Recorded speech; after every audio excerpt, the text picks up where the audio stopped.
नव्या पिढीमध्ये वाचनाची आणि ज्ञानाची गोडी निर्माण व्हावी यासाठी चंदगडमधील दी न्यू इंग्लिश स्कूलमध्ये पुस्तकांची ज्ञानगुढी उभारण्यात आली।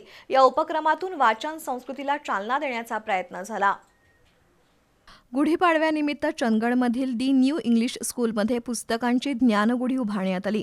विविध विषयांवरील पुस्तकांनी सजवलेली ही गुढी वाचन संस्कृती जपण्याचा संदेश देणारी ठरली। प्राचार्य आर.पी. पाटील यांच्या हस्ते पुस्तक गुढीचं पूजन झालं।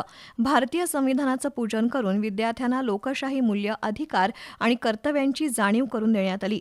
विश्वकोश, रामायण, महाभारत, ज्ञानेश्वरी, तुकाराम गाथा, विविध शब्दकोश, विज्ञानविषयक पुस्तकं तसंच प्रेरणादायी चरित्र आणि आत्मचरित्रांचा या गुढीत समावेश करण्यात आला होता।